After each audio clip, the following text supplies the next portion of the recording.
Welcome to the PIDE webinar, the Institute, which is another think tank.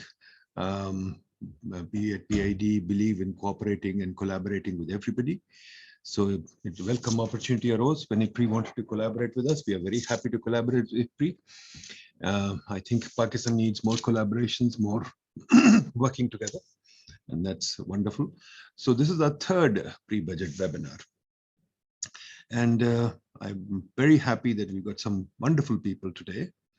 Our third, I guess, our last pre-budget webinar. Oh, just 1 second, let me get rid of this glitch. So this is the third webinar, and we've got a wonderful team here. We've got Dr. Abid Burki, Professor Abid Burki. He's very well-known economist, has published very widely, is well reputed. Taught at LUMS, taught at Qaidism University, still at LUMS. Professor Abid Burki, welcome. Then we've got Mr. Salahuddin Ayyubi, assistant professor in FC College University. Welcome, Salahuddin Ayyubi. Then we've got Dr. Ikramul Haque. You all know him. He writes a lot. He's very prolific. He writes a lot in newspapers and is very, very passionate about tax reform and reform in general. So welcome, Dr. Ikramul Haque. Then we've got Mr. Muhammad Sabir, Principal Economist at Social Policy Development Center in Karachi. So welcome, Dr. Sabir. Let me briefly tell you what we've achieved so far so that we can have some continuity. We have had 3 webinars, as I said, but very briefly, I think I don't need to repeat this, but I'll be very brief. Our fiscal situation is I'm trying to choose a good word.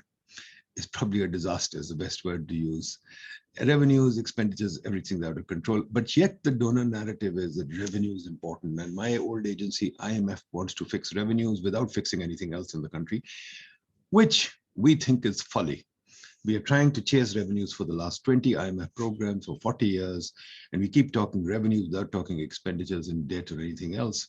And IMF thinks that revenue is the only way to solve the country's problem. We must tax the people to death, which as I've written before, seems to me like the Sheriff of Nottingham solution. FPR can't collect taxes. We got data that shows FPR collects taxes roughly about 15.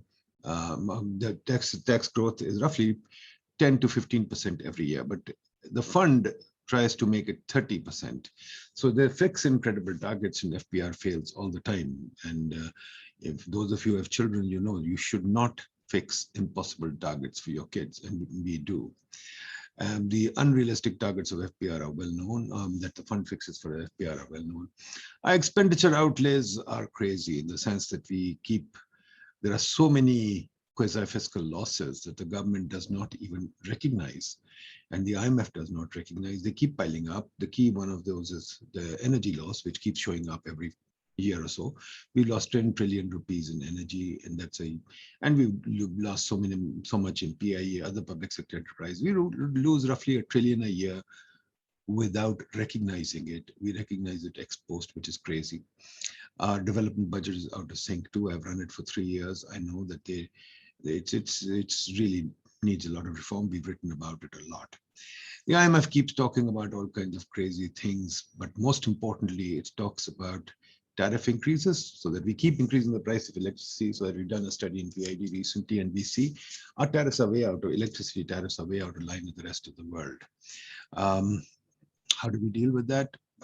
By increasing more tariffs. Our taxes are way out of line with the rest of the world too, and confused, very confused structure. How do we deal with it? By more arbitrary taxes, with the result that, everybody's confused. Businessmen as well as consumers, everybody's confused. Well, then there are other things like we borrow a lot of money and we try and put it in development, but then we don't, and we end up falling all of us ourselves.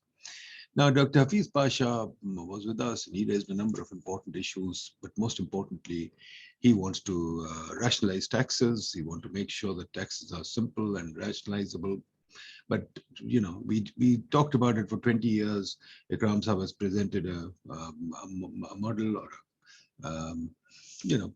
agenda for it, but nothing seems to happen. Dr. Hafiz Pasha also talked about that we should not target more than 1% of budget deficit decrease in a year. A fund targets more, and not more than 18% of revenue growth, but fund always targets more. He also wanted to raise development funding, but how the hell do you raise development funding when you got a quasi-fiscal loss that nobody wants to recognize? Then we had Dr. Perez Thayer. He requires more expenditure side action than revenue side action. He talks about capacity building, and this is a common theme. Everybody said the federal government has no capacity to do budgeting, and that's a big problem. And then we've got the 18th Amendment, provincial government too. So there's little coordination. They don't seem to want to coordinate. So it's a big issue. Of course, we mentioned the pension issue, which PIDE has written about a lot too. Pension issues exploding rapidly, and I don't know what we're going to deal with it. Of course, the private sector debt is an issue that needs to be thought about. Then Dr. Bakar Ahmed spoke about, he talked about the budget strategy paper, and it fixed 4 goals: growth, job creation, social protection, and controlling inflation. I don't understand how a budget strategy paper does it, but nevertheless, budget strategy papers are written by consultants, so who knows what's written in there. And then we have all kinds of things like social protection, and we've got taxes, and there's so many things in there. Budget paper should be really about budget and not really trying to solve all the economic problems of a country. Then we had Dr. Afzal, who seemed to think that the SAS BISP program should be regarded as a fiscal stimulus and it should be increased. But then he really didn't think about the inflationary consequences of that. So he had a very Keynesian approach to solving the budget problem.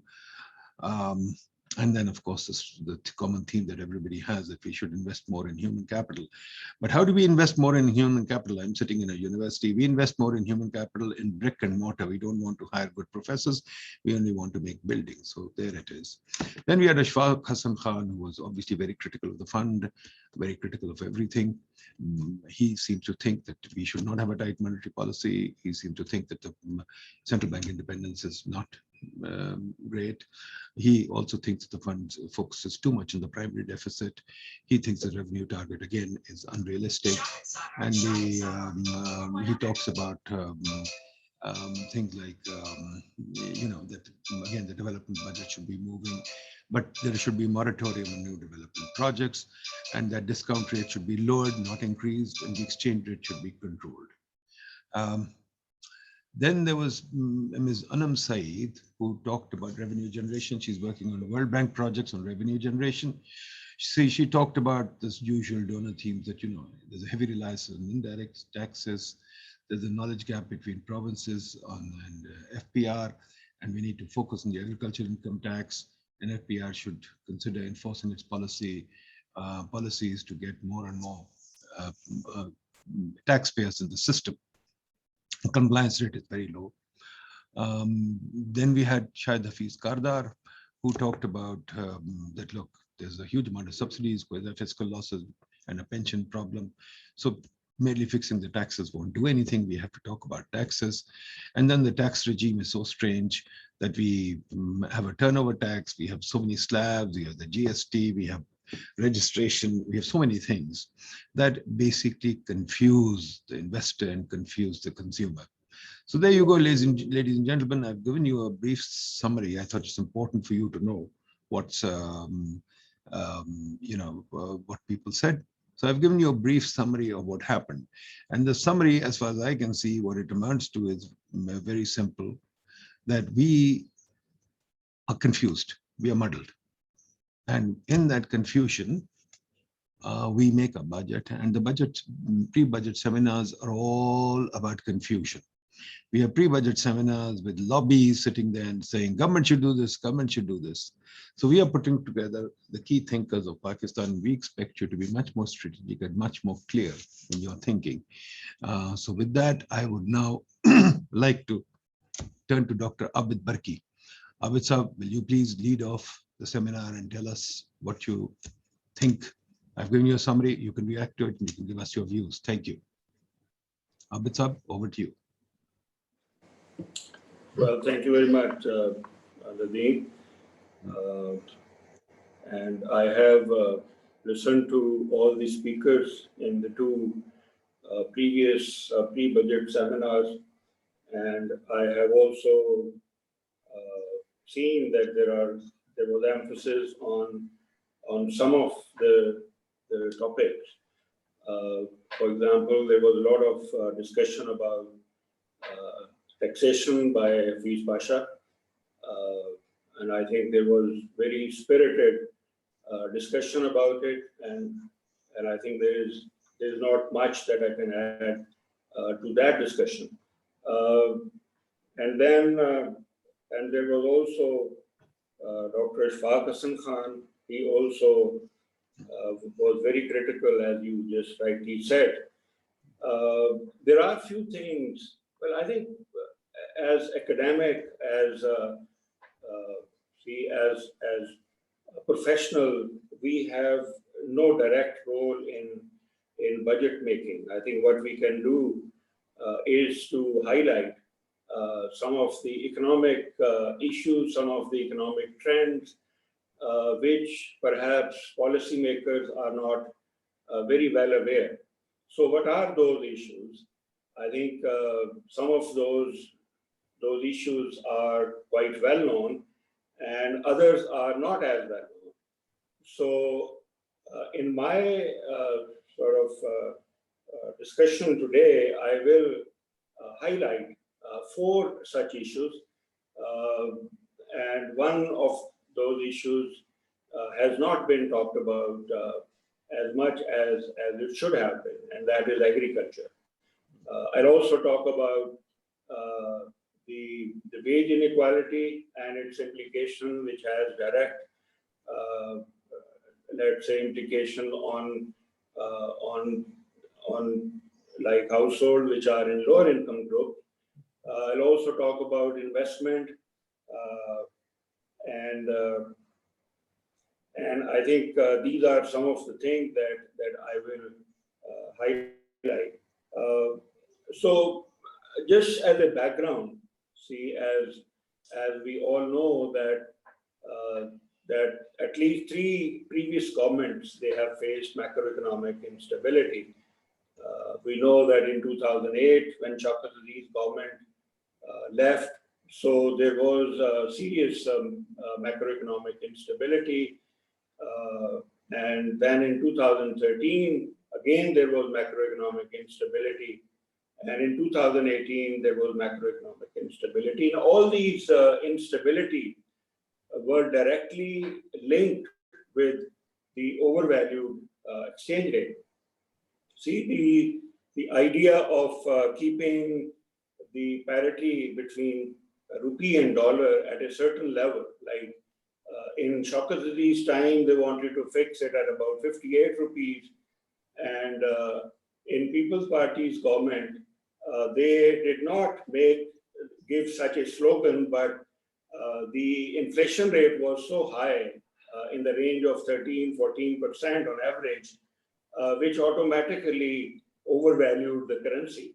And then later on, and I think in Ishaq Dar's time period, they wanted to fix dollar at 100 rupees. So they declared their policy, which ultimately led to macroeconomic instability. Now, if we look at now, over the last 2 to 3 years, we have seen a significant improvement in macroeconomic stability. The dollar is now more stable. It is ranging between 153–54 rupees. It has gone up to 169 rupees. So I think that is the current picture of macroeconomic stability. So it appears that on the monetary side, there is some stability. And now at this time, when the government is trying to make a budget, it's very challenging because of the intervention of IMF. Naturally, when you knock the doors of IMF, so they will come with a standard program which they try to implement in every country they go. And the standard recipe, as we all know, is to cut government expenditure to cut the losses of the public sector organization and bring stability in the exchange rate by using the market forces. So good or bad, I think the current picture is that the government is now at a crossroad because they have to decide now whether they want to have an expansionary policy or they want to continue with the previous policy, which actually had lots of, they put lots of brakes on, and that slowed down the process of economic growth. So as mentioned in the previous two seminars, that you cannot achieve the prosperity for a common man unless there is a high growth rate. So how one can go for the high growth rate? I think the body language of the new finance minister and other ministers is that they want to go for an expansionary policy, which means that they would like to perhaps adopt fiscal expansion, and which entails maybe increase in government spending or manipulation in tax rates. So perhaps they may manipulate some tax rates, the sales tax or income tax rates, and debt management is also an important aspect. And I would also like to add that in addition to all these things, they should also worry more about inequality, because I will highlight in a minute that why they should focus on inequality. So my first important point that I want to raise is that government should invest in agriculture. See, agriculture is suffering for the last many years, and there are many reasons for that. And I read a few days ago, about a special assistant to the Prime Minister on agriculture, and he said that they want to invest about 110 billion rupees to develop agriculture over the next 3 years. So their main focus would be on agricultural credit, which will be increased to 80% to around, let's say, 2.7 trillion. But unfortunately, the money that they want to spend is primarily linked with the fertilizer subsidy. They want to highlight also on the dairy sector, maybe import some semen, and they also want to adopt certain policies for the horticulture sector. So let us not forget that a major cause of decline in Pakistan's agriculture is lack of research and development. See, there was time when we used to invest a lot on creating, I think, on the human capital of our agricultural scientists, who played a very important role in 1970s and 80s in developing several new varieties of seeds, which they were instrumental in bringing about substantial increase in agricultural output. But unfortunately, these seeds are hybrid seeds, and they are good for only a few years. So after a few years, they lose their productivity. So unless you continuously replace the previous varieties with the new varieties, so you can't keep on increasing your agricultural production. So unfortunately, in Pakistan, the number of new varieties that are coming up have substantially decreased if you compare the last 10 years with the previous 10 years. So I think there was a 50% decrease in the number of new varieties. And what does it indicate? It simply indicates that the investment on agriculture is not taking place. So if I give some facts about, let's say, one of the major commodities is wheat. And the wheat yield in Pakistan, if you compare with the region, is about 30% lower than other countries. See, for example, the potential of irrigated wheat in Pakistan is about 6 tons per hectare. And whereas Pakistan's current yield is only 2.5 to 3 tons per hectare. So India's, like in Indian Punjab, they are producing about 51 mounds per acre, whereas in Pakistan it is only 30 mounds per acre. So I think this is one of the major crops which is sown by about 80% of the farming community. And if we don't do anything about wheat sort of varieties, so what can be done? I think there are lots of things that can be done. Actually, you can't create human capital in a year or so, but there is a lot of potential that if we don't have enough capacity, so maybe you can give the initiative to the private sector. They can collaborate with the Chinese investors because they have developed very high quality seeds. So their seed industry is very well developed. I think that's one important point. And a related point is that the seed industry is, I think, in a mess, because there are about 1,000 seed companies, and they are all in the informal sector, and there is no sort of seed regulation in operation. The major problem if you talk to any agriculturist, so they would say that they don't get good quality seed. For example, the BT cotton is one example that the farmers, and that is also one reason that we don't see any growth in cotton production, because farmers are fed up with the low quality seeds.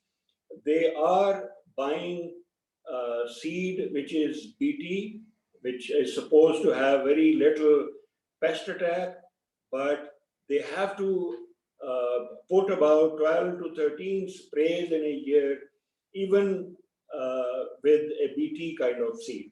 So this is just one example that how the farmers community is actually suffering because of the quality of seed.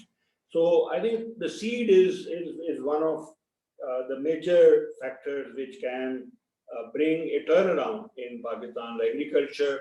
So in other countries, they are talking about Green Revolution 2, which is mostly based on biotechnology, because it is growing at a very faster pace, and Pakistan has also benefited in some of the crops. So I think this is one area that I would like to highlight, that for God's sake, let's put in some money into the research and development of agriculture. If you want to do something for agriculture, it's not the fertilizer subsidy, because it's a very sort of short-term measure, and it will not have any impact. And similarly, I think there is also the story for other crops. There is story for the livestock and the dairy sector. See, Pakistan is considered as the 4th largest producer of milk in the country, but the yield of the dairy cattle is not comparable with any country at our level. See, for example, in Pakistan, the average lactation yield of is less than 23 kg, which is far less than the average, which is about 6,000 kg. So I think it's about 1/3 of the potential that we have. So that's another area where the government perhaps can invest. So, and I think another sort of point that I want to highlight is that the role of the livestock and dairy is more than crop sector. in the GDP. See, for example, 11 point something is for the livestock and 9 point something for the crop sector. But unfortunately, there is no data collection. See, since 2006, there is no livestock census. We don't have any data that you can use to plan any policies on agriculture. So I think that's my first point, that investing in agriculture is one of the key if we want to actually do something for this important sector, despite the fact that this is the provincial subject, but food security is directly under the federal government subject. So I think that's why they can collaborate with the provincial government to policy. Now, my second important point is that the government should stop intervention in the wheat market. See, now what we know from economic theory is that when market fails to clear on its own, so state should intervene. Then, only then it is desirable that state should intervene. But we regulate wheat market, which is a textbook example of perfect competition. But we leave industrial consumers at the mercy of the oligopolist. See, oligopoly has emerged as the most common type of market structure where a small number of dominant firms, they closely compete with each other. See, they can easily collude to manipulate prices. See, for example, if I give one example which directly affects the common man, and that is the automobile market, in which out of 13 firms producing 2 and 3 wheelers, 4 firms, and they are Atlas Honda, United Autos, Road Prince, and Yamaha, they account for 95% of the share in sales in 2020. So 95% of the share is in the hands of 4 companies. There is no regulation in this industry, but we want to regulate wheat market, which is perfectly comparative market. See, so what are the implications? Well, I think I would like government to actually stay away from the wheat market, and I know that there are lots of reports by FAO, by World Bank, by local, let's say, expert on the agriculture sector. So they have been arguing that government should stay away from it because this is a drain on the name of providing food security, but its impact is very little because most countries have phased out public sector procurement of food grain and its distribution.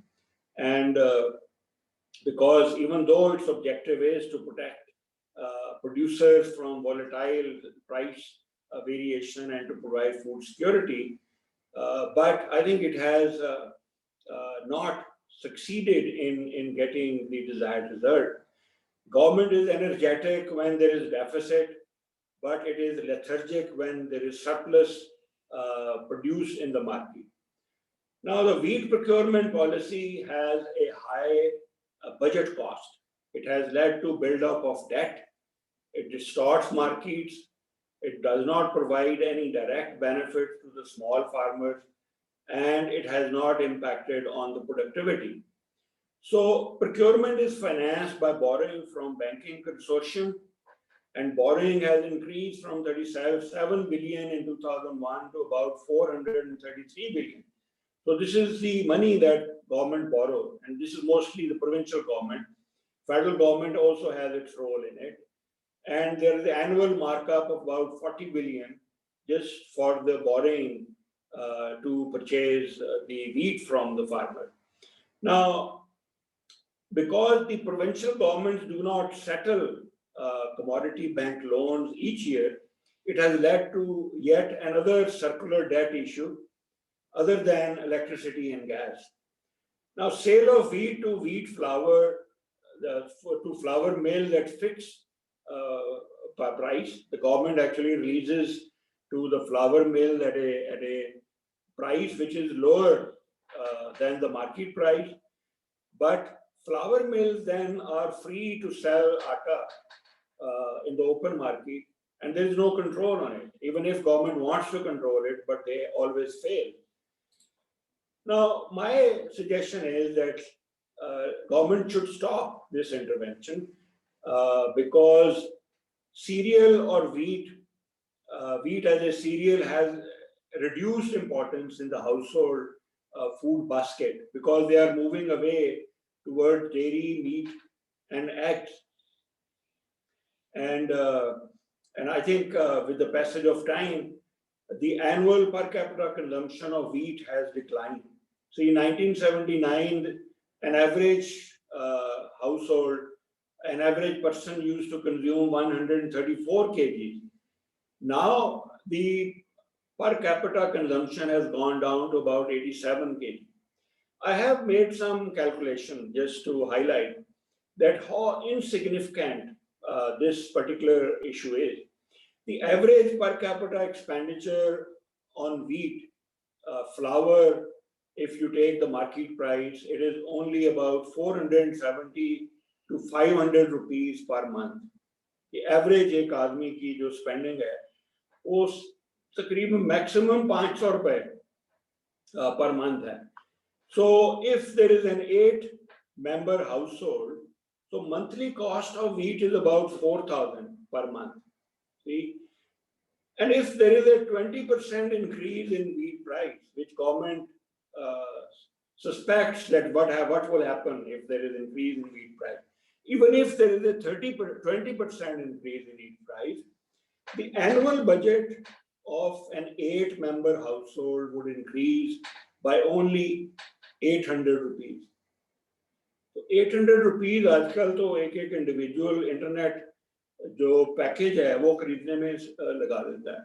My main point here is that wheat consumption has lost its importance in the budget of an average household, especially the lower income group, because we want to protect food security of those who are in the lower income group.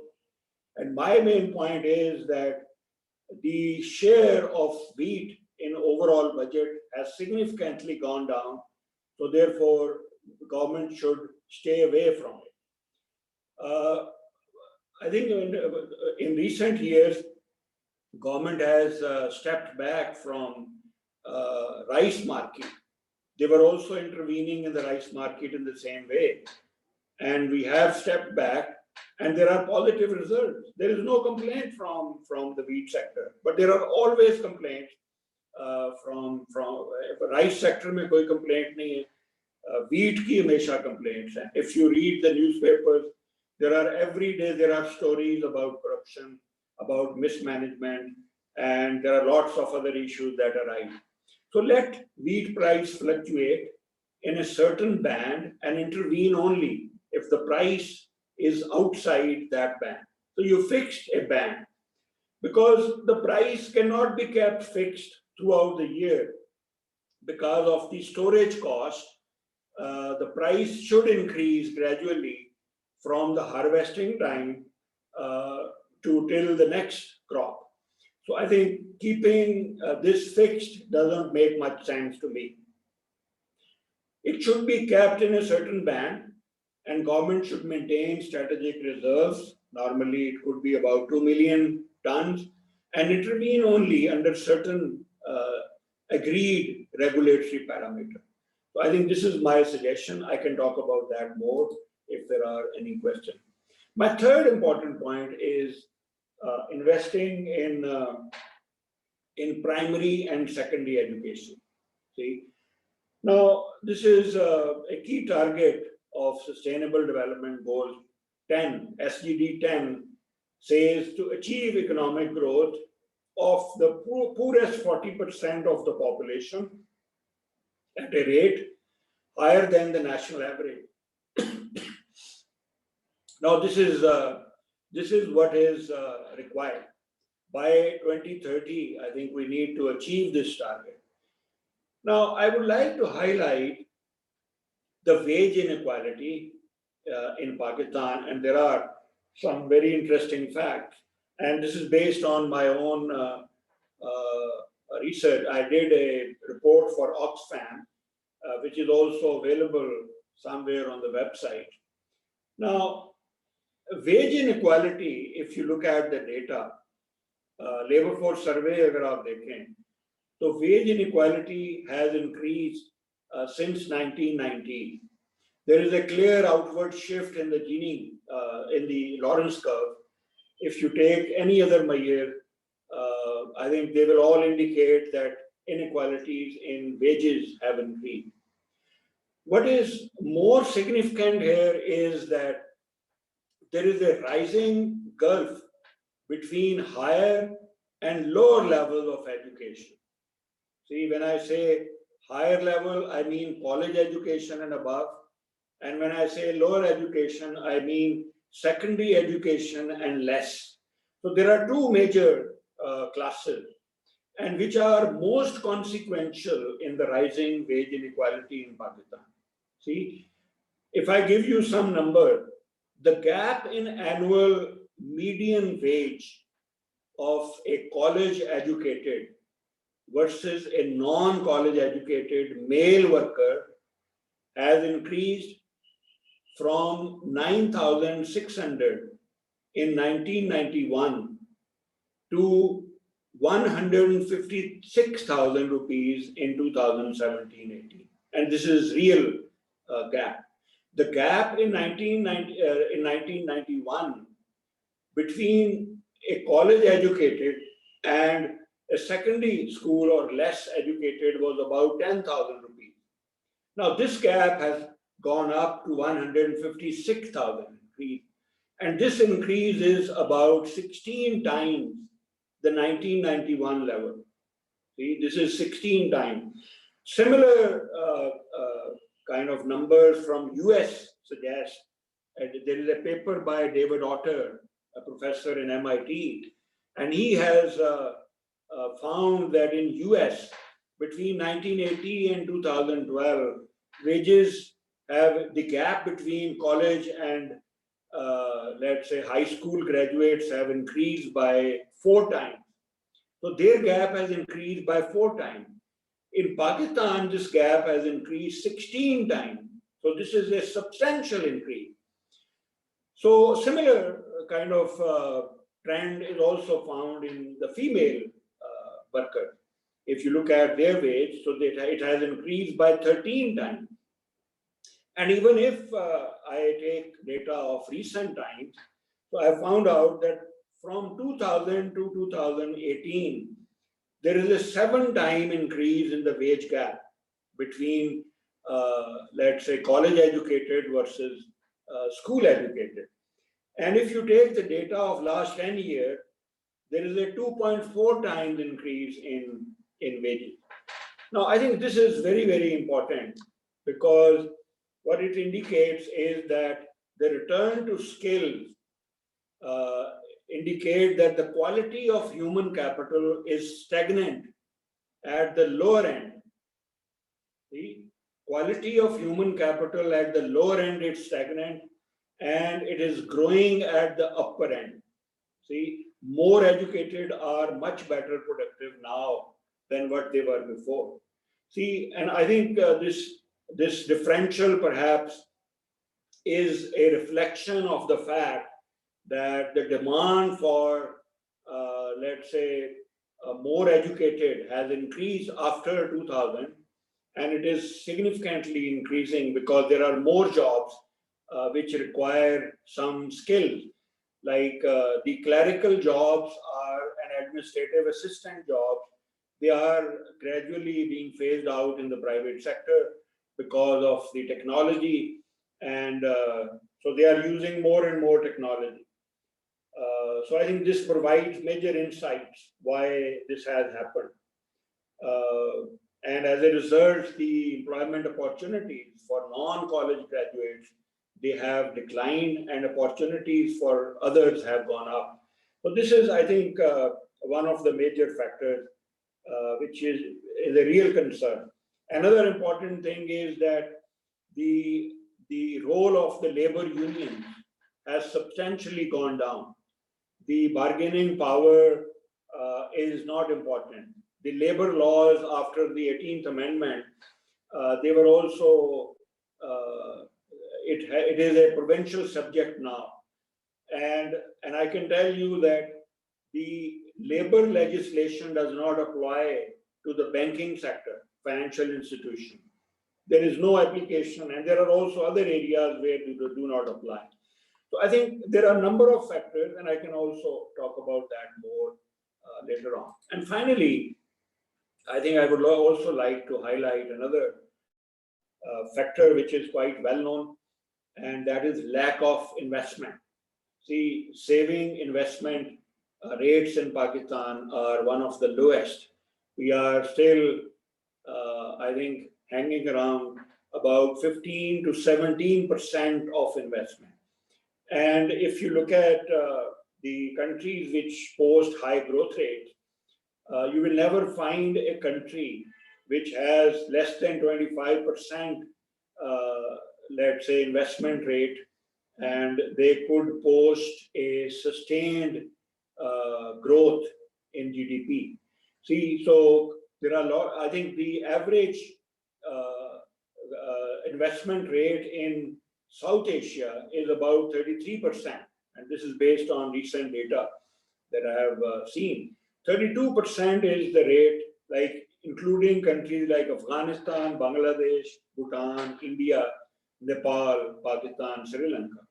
And Pakistan is the lowest, even below Afghanistan, below Bhutan, below Nepal. So this is the rate. So unless you have a high investment rate, now why this problem has not been solved, I don't know. I don't see a lot of discussion. We do talk about the tax rate.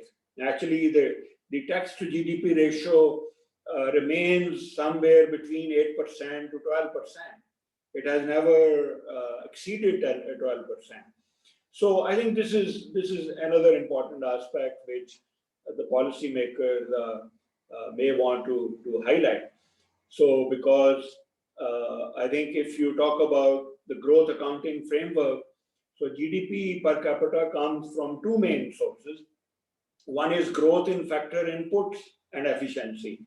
So we are neither able to succeed in let's say factor accumulation, nor in achieving higher productivity. So productivity growth is also low, and the factor accumulation in the form of let's say capital and labor, that is also very low. So I think these are four main points that I want to highlight, and I would like to stop here with these remarks. Thank you.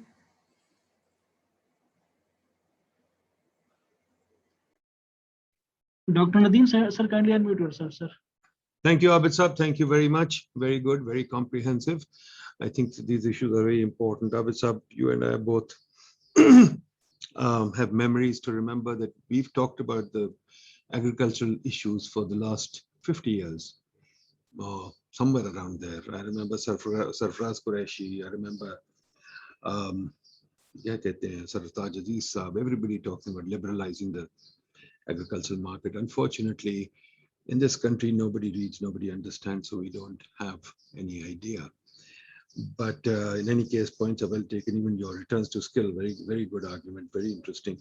And of course, investment should be a major preoccupation. You'll be amused to know, glad to know that in PIDE, we've been stressing this a lot. We've taken on a new growth strategy just now, which we sent to the Planning Commission, which we think is the makings of a growth strategy in Pakistan. We've stressed all these things that you've talked about.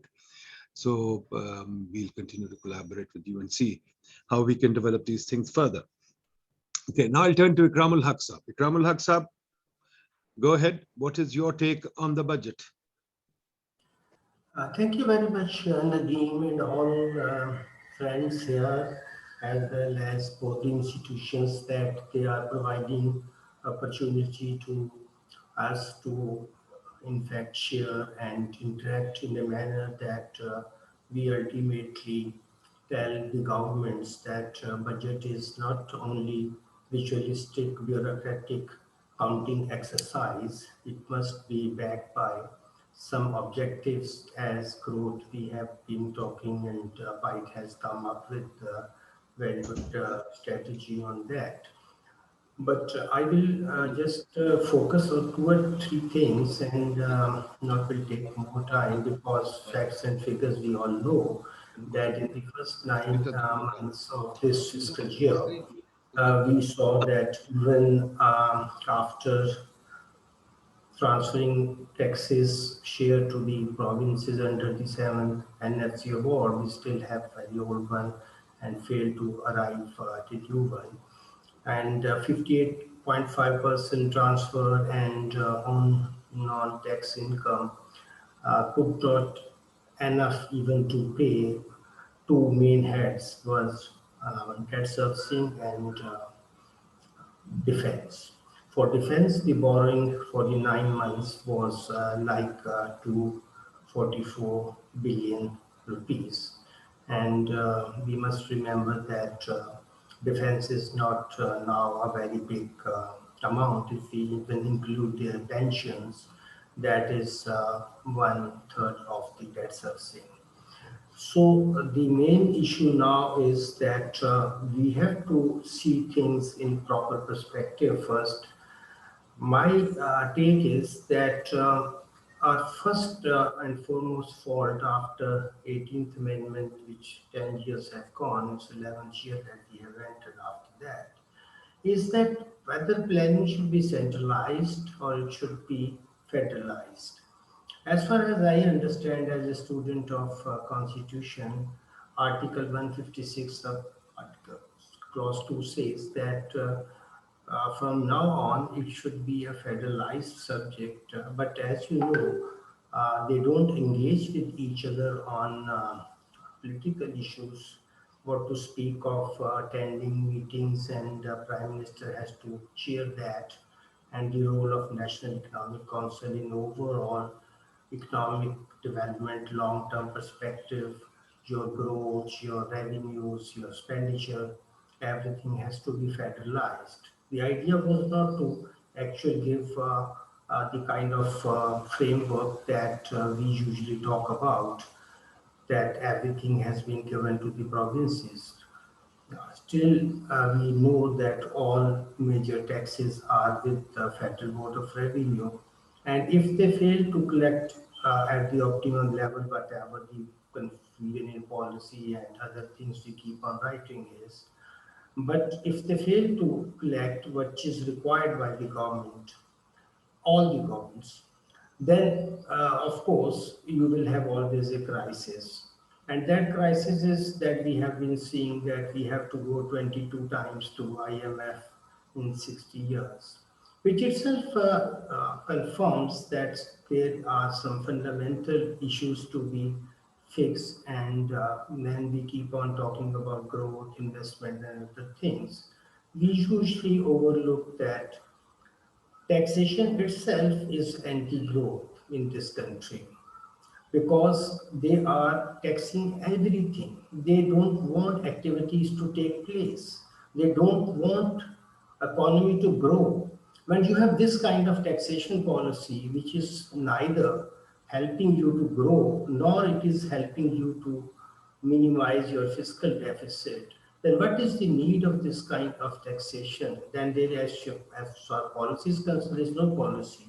There's no, only FPR people sit and decide what kind of taxation should be. There is no role of legislators, that just rubber stamp in that. Finance bill, when it comes, nobody can read it or write on it. Many economists even can't read that nonsensical changes they make in existing tax codes. So my first take is that there is a lot of talk about sectoral growth, other things, but how much taxes are inbuilt in inputs which we are using for agriculture? There's no study for that. Then they keep on saying that Pakistanis are tax thieves and Pakistanis are tax cheat as a nation. this agenda is always there by government, by lenders, by donors. Whereas the fact is that latest figures show that we have now 101 million broadband users, because the surge is because of this COVID-19 thing. It was jumped from 80 million to 101 million in just 3 months or 4 months. The latest that I have seen on Pakistan telecommunication site is now that we have overall 186 million, and all of them, even if they have 2 or 3 or 5 SIMs, or they are also have employees they are paying. But the fact is that governments are extracting, provincial government 19.5% state tax on services. In ICT, you have 17% federal excise duty on that, and third is your 12.5% income tax. Now you can say that we are saying that now internet is a right of every person. It should be provided free. And on the other hand, nobody is pointing out that this is the highest, fourth highest sector in Pakistan. So the contradictions in policies can be removed through fiscal measures, that we should eliminate these taxes at source. The major problem with industrial growth or agriculture or services sector, whatever you will take, you will see that what they do is that at import stage or at some other place, when even transaction is not taking place or taking place but not giving rise to any kind of taxable activity, they want you to pay in advance. So this concept of advance tax has become a part of a permanent disease in our fiscal policy. Britishers imposed it after Second World War to control inflation, and since then they have gone. But both Pakistan and India, their main reliance, like 65%, is on withholding taxes. And this withholding taxes is not only for income taxation; it is also for sale tax on services. 4 provinces have 4 laws. So if a trans-provincial entity is doing business in Pakistan, it has to file uh, 5 returns, 1 to Federal Board of Revenue every month and 4 to the provinces. And if they are also doing business in Azad Jammu and Kashmir, then they have their own tax setup and they have to file there.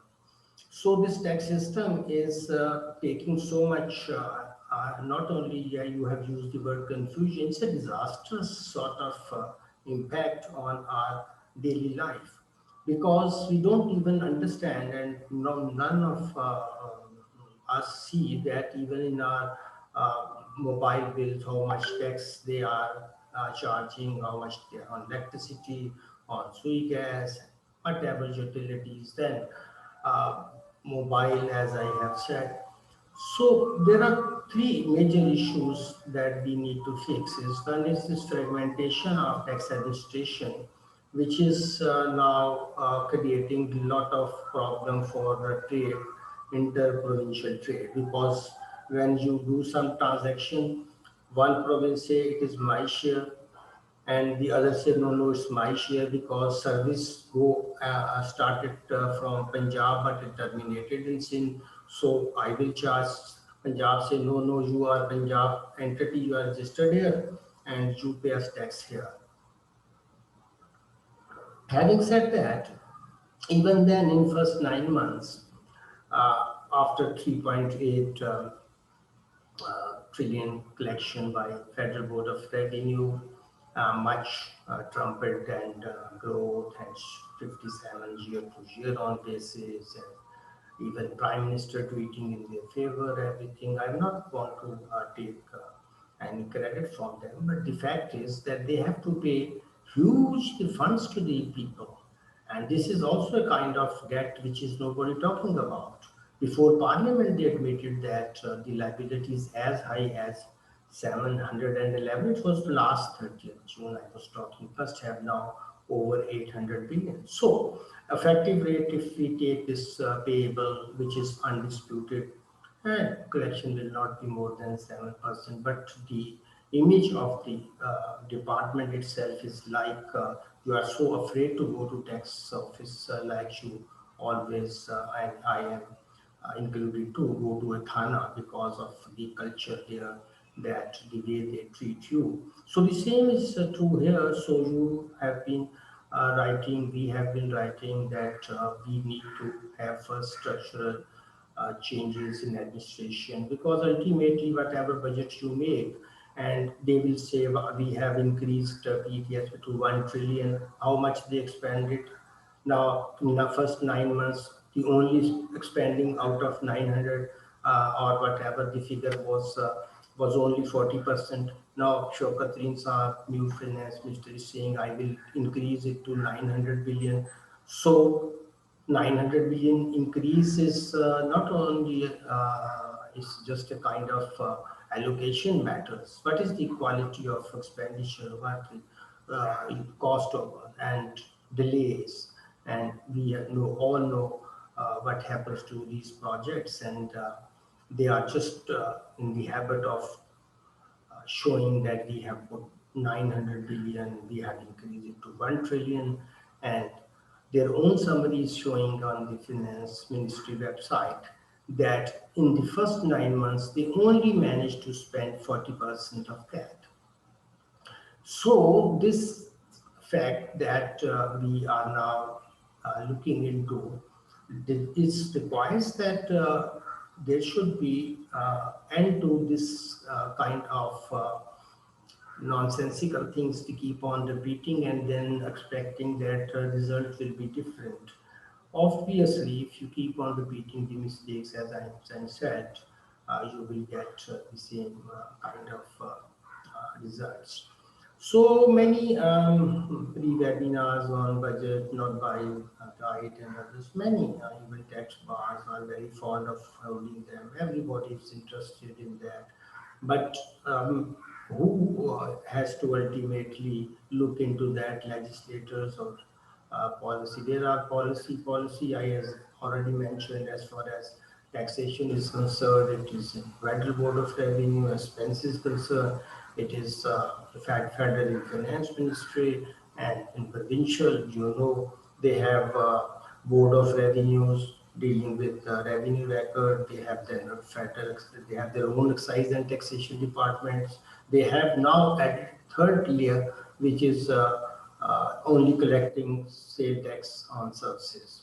So government size is increasing, expenditure unnecessarily. They can at least at one point or data sharing, and they can multiplicity of and duplicity, and then this huge cost can be reduced. But nobody talks about that. Why you need three kind of tax agencies in the province? Or this I'm not including Social Security and UIB, and then WWF, and then WPPT, and all kind of different departments. So what we have seen in other federations is that this is one single national tax agency. They also work as paying you your social security, your income support, and many other things. So they are not having different SRs or Benazir income support program, and then we don't know that whether we should borrow money from World Bank to give more money to SRs, and ultimately whether it will improve rural poverty or it have any impact on overall empowerment of the lower ladder, less privileged people. And we have a lot of charity models, but we have been seeing their impact as well. So how to fix this state is my real issue, that in any budget you can't expect much of three things. This will be income, this will go to province, this will be left. Our expenses are much higher than this, so we will have to borrow. So in the very first 9 months, the data they have provided to us is that fiscal deficit they are showing that it's 1.6 trillion, and they're very happy it's 0.2 less than the last year. But where is the desire actually to redesign the system? You have to reconstruct the system. You can't reform incorrigible human beings as well as institutions. They have outdated, outmoded. So my concern is that these things are done in universities outside. They are not only degree-giving factories, and we have paper degree factories all over Pakistan. But where is the ideas? Where is the research? Where the research is linked with the government decision making? And these are the fundamental questions. Not we keep on talking about fiscal deficit and tax to GDP ratio and our debt burden and these things. These are all, Greek to a person in the street or living in a village. This is for us, some experts to make models and projects, but nobody is actually talking about that where the actual problem lies. If you will keep on curing symptoms, what will happen? The root cause will remain there. So hit the root cause, remove that, reconstruct your all institutions, not only administration, your judicial system, or even your legislature. So you need everywhere to first fix your systems. Otherwise, the best policies, even if we can hand over to them as many did, they will never work. So to me, the fundamental question is not of making some tinkering with tax codes here and there, rates here and there. I know that they collect 55% at import stage, then all the withholding taxes. And you will not be astonished, and you can see their yearbook, last one of FBR, that their own collection was only 3% of the total income tax collection. Other, of course, sale tax people collect for them and pay to them, and how many pay and how many keep it with them, we all know. So there are huge leakages. We don't know about that because our systems are not there to cater for the modern things. Now we are talking about agriculture, but most of the time we don't know that we have skilled labor to handle modern equipment. Have we produced any young people? They can even go and plow the field with tractors. And even we have any at Tehsil headquarters, any kind of farmers training schools. So what we are saying is that we will do this, we will do that. But where is the software which we have been talking about? You don't have good IT people. I asked them, if can you make my website for the tax system which has data from 1876 to till today? Say 1876, yes. I said yes, when Britishers first time they imposed taxes here, then 1919, then 1922 Act, then came 1979 Act by ordinance by a dictator, and then we had another one from another dictator in 2001, and we never bothered about that we are even our income taxation, which is very important from many perspectives. And we have given, like inheritance tax and which was instituted in Pakistan, and wealth taxation and other to the provinces. So even nobody knows that. I keep on reading articles of people that they ask federal government to levy wealth tax or inheritance tax without knowing that after 18th Amendment, they are not part of federal legislative list anymore. So how they can do that? So I think there is also a dearth of knowledge and also informed discussion among our own experts as well, and many of them are going with some misgivings, and they are living in an era which is at least a decade old since 18th Amendment has come. So what kind of fiscal amendment should be after the 18th Amendment should be the starting point of research, and let us all join hand and make it that how you can remain within this framework, but you can increase the size of pie, you can eliminate your wasteful expenditure, the agriculture, you keep on writing about plots and benefits and perks. Why we are not ready to fix the fundamental things and keep on talking about tax to GDP ratio? We keep on talking about that our revenues are low. When agriculture is, whatever its ratio is 19 or 20%, and there is no taxation at all. So first take out 20% out of your GDP and then you recalculate your tax to GDP ratio, because they are not collecting anything. Although they have agriculture income tax, but their share in total taxation is 0. I have calculated for the last year it was 0.06%. So what is the fun of having law and not implementing that?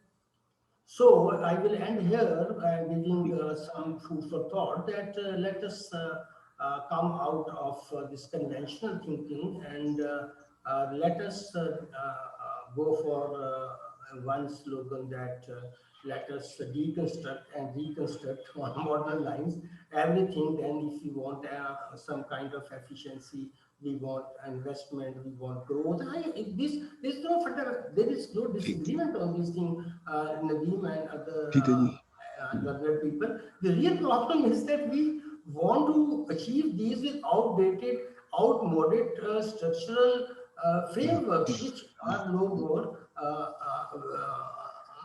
more helpful to us to achieve these things. Here I will stop and I will later on will talk if there are some questions. Thank you, Ji. Thank you, Ikram Sahab. I think you're absolutely right. The policy is very fragmented. The policy is based on arbitrary assumptions of withholding, and there's no desire to return the money. And there are so many other issues. Unfortunately, you're absolutely right. Even our intellectuals seem to be very, very confused about budget and tax policy. But let me go to in these webinars, what we've tried to do, IPRI and PIDE, is to arrange it such that we have the older generation and the younger generation. Because I think the generational conflict also has to be thought about. So you just heard the older generation's views on the budget. Now let's go to the younger generation and see what they will say. So Mahmoud, Salahuddin, Ayyubi. Salahuddin Sahab, will you go ahead and say your views as quickly as possible? Ji.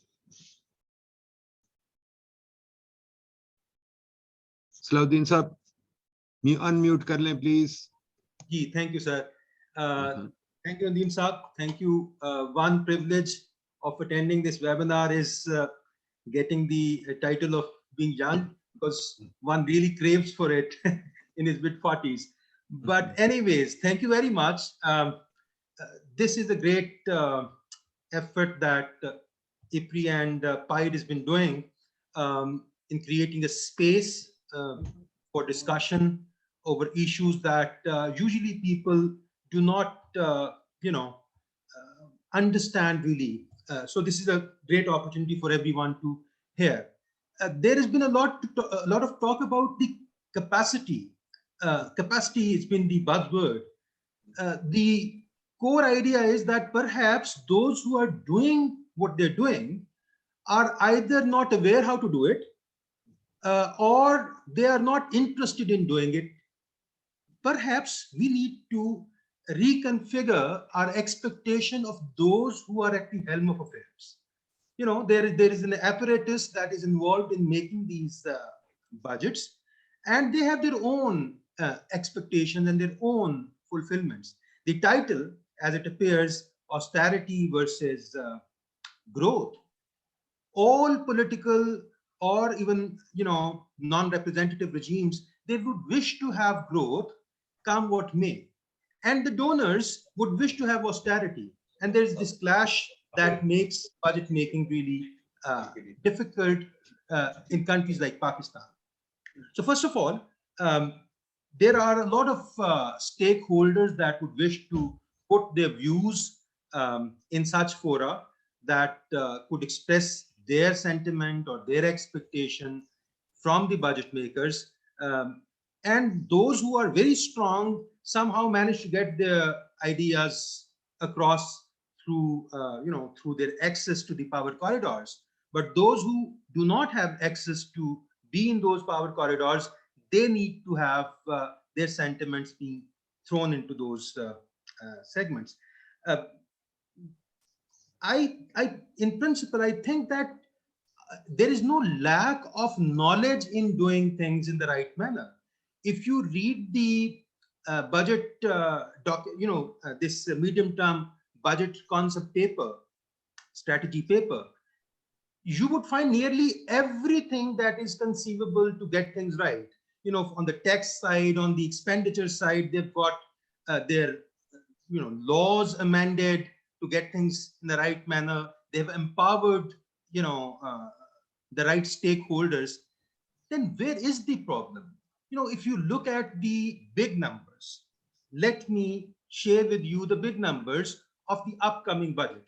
We've got 7.9 trillions, according to the concept paper, 7.9 trillions that the government expects to receive in gross revenue receipts. There are expense requirements or there are payment requirements. If the government gives away 3.5 as the strategy paper says to the provinces, gives away 3.1 trillion to the in the interest payments, and then spends 1.3 on defense, the total amount left from the gross revenue receipts for the next year is 27 billion. 27 billion. Now, this is what would make us understand how difficult is the task of running this country that has reached where it has reached as a result of series of mistakes that have been made in the past. And if the mistakes would be made in the present time, the future is going to be more difficult than it is at the present time. So 27 billion is left after giving to the provinces, after payment for the interest payments and the defense expenditure. There is 27 billion. You have to have PSDP. You have to run your federal government. You have to give away pensions. But 27 billions. What kind of smartness would put this house in order in the present shape? We need to collectively create a space for the government to be truthful rather than being apologetic and always trying to find out an excuse that we are doing great, and always passing on the blame on the previous governments that we are in this situation because the previous governments have taken us to the point where we have reached here. There are no angels and demons. Generally, we tend to fix things. IMF is a demon, our government is an angel. Present government would consider itself as an angel and the opposition would consider it as a demon. So we got to bring ourselves out of that mold of declaring each other's demons and angels. Ghalib, the famous poet, he has a line, Janta hoon sawabe ta to zuhud. I know the fruits of piety. Janta hoon sawabe ta to zuhud. But tabiyat idhar nahi aati. I still don't want to go this way. I know the fruits of piety. I still don't want to go that way. So the government knows the fruits of piety, of taking the right decisions, but it still does not go that way. Then there is some fundamental inhibition that the government suffers from, that it needs to put on paper, that it does not. And it has not happened in the past. It's not happening now. The strategy paper is more like, hope. Hope is not a strategy. So there are hopes. There is very little information that we could say that it's a strategy paper. But whatever it is, it carries a lot of hope. So firstly, we need to stop blaming government that it does not know how to do budget making. Budget making is difficult. It is difficult. I believe it is a little too easy. Making budgets and getting them passed is too easy in this country, and that's the problem. United States of America, the largest country in the world by a huge margin, it has its president, Donald Trump, that has its flagship project of building a wall. And the total, allocation that was required for that wall, according to him, was 11 billion, 12 billion. and what eventually went on to around 20 billion. From a budget of 4,000 billion annually, he could not get more than 11 or 12 billion in 4 years. Such is the difficulty in getting things done, because such is the extent of the rules and system in place that, you know, the all-powerful president having all the executive power, he could not get in 4 years, where the budget in each year is 4,000 billion, he could not get 4 billion in each year. So getting the budget done is so easy that doing it wrongly becomes the natural choice. It's like a kid who does not have a lot of, who is too hungry to hold his impatience for any longer and goes after eating without you know, understanding the damage it would do to itself. So firstly, budget making in this country is far too easy, and there should be checks, inherent checks that should be brought in to make this system or this process of budget making a little more disciplined. Imagine, look at the time it takes for the budget to get passed. Imagine the time it takes for the parliament of this country to discuss the budget of 200 million. There are, you know, so many people there. They don't get, sometimes the average time per parliamentarian is less than 3 or 4 minutes. So what kind of policy making should we expect from an apparatus that works that way? Why does it work that way? Because it is very afraid. Our political administrations are very afraid. Look at the kind of political scene that the country has at the moment, that you know, each day there is a speculation, would the government survive another year? The budget concept paper was presented by one finance minister, and budget is going to be presented by another finance minister. So in the middle of all this uncertainty, it's going to become more and more difficult for the government. So firstly, government, my proposal is government should try to have a right course of action by being truthful. There was this soap play in India, Indian soap play, Saas Bhi Kabhi Bahu Thi. The mother-in-law was once a daughter-in-law. The opposition was once in government, and the government is going to be once in opposition. They got to realize the compulsions that they're facing. They must not. So there should be a bipartisan alliance through discussions that take place in fora like this, that push the governments to declare their agendas in a clear manner, not in a, you know, not in an abstract manner through their manifestos. Just like Burki Saab said, you know, he spoke about agriculture a great deal. I, you know, supervised the research just a few months ago. It got completed. It was about, you know, assessment of economic agenda being presented in the manifestos of the 4 leading political parties. And you know what? The most dominant part of the coverage in the manifestos of one sector that received, that's agriculture, by a huge margin. If you look at the agenda that is there in terms of word count in the manifestos for agriculture, that is, you know, nearly more than the rest of the agenda about all the other sectors in terms of word count. But these are, you know, so rounded, so empty pledges that nothing can be said about it. So bipartisan agenda should be pushed to all the leading political parties, that they must put it in their manifesto document so that they can be held responsible. So if we are going to run our fiscal policy the way we're running, it's going to be more difficult. Machiavelli, the famous political scientist, he said that the job of a politician is like that of a physician. At the early stage of a disease, it is most difficult to diagnose and easiest to remedy in the early stage. But as the time passes, the diagnosis starts becoming easier and the solution becomes difficult. So a statesman must not delay his assessment of a problem to a point where everyone knows about the problem, but nobody has a solution. So we have, unfortunately, historically, have delayed to attempt to solve the problems because of being too pushed to the wall, because of seeking growth.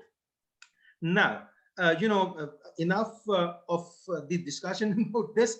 I should quickly go to the idea of austerity and growth. Of course, every government is going to go for growth. Growth, someone would say pro-poor growth, inclusive growth, that, how to have high growth, sustainable growth. But I tell you, the growth that they're interested is in growth. They don't care whether it's inclusive or exclusive. They don't care whether it's pro-poor or not. They want to declare a number that this is what we've done. It was like this in a youth period. He didn't care about how this growth is coming in. If the cost of the aggregate growth of 10 years of a youth plan is partition of the country, who would be willing to pay a price as high as getting a country partitioned? There is a lot of discussion about it, that a lot of the way UConn gave growth to this country directly led to the events that that led to the consequential partition. So growth, we need to qualify growth. If growth is coming in a manner, Joseph Stiglitz says that perhaps it was excessive growth of Europe that led it to the Great Recession of 2007. If you're going to eat up the potential that the system has to offer, in a short period of time, the system would go, bust when that time would come. So we got to rationalize our expectation of creating growth. I would propose that growth that we need is job-based growth. We need jobs. So all the drivers of growth should somehow focus on getting the growth from sectors that are pro-job creation. Now, large-scale manufacturing has historically been the favorite in engendering growth in this country. From the 50s and the 60s and onward, whenever you would find high growth period in this country, the growth is coming in from the large-scale manufacturing. We all know that you can have quick growth from large-scale manufacturing by giving them support that they ask and they even not ask, by giving them protection that is required and that is not required, by continuing to give them protection. There is a regular appearance of one industry or another industry to put up an advertisement on a newspaper by putting the face of all those who are powerful on the top of this ad and asking for whatever they wish. So we need to look at the SME sector because that's small. If 100 million or 200 million SME sector can bring exports, well, that's not viable. Even if they are bringing that export revenues without any government support or without sufficient government support, that they do not receive as much attention as the attention that is being received by these mega. I am not saying that show disregard to those sectors, but then hold them responsible also. If the textile in the net analysis becomes a recipient of government exchequer, we need to hold them responsible. This is a sector that has received so much benefit over the years. So we need to have a course correction. Excessive protection should gradually be withdrawn. Nothing should be done abruptly, but should gradually be withdrawn. Selective attention should gradually be extended to SMEs because they can create jobs. Then we know our the economy, 60% is services. Around 40% is agriculture and manufacturing put together. So we need to find growth in sector that is the largest sector, that services sector. And this is the most affected sector by COVID. Therefore, we need to find out ways to revive this sector, because this sector can create jobs. Not everything that is in services can create jobs. So we need to find out those service sectors that can create jobs. Now, one of the largest part of services sector is wholesale and retail trade.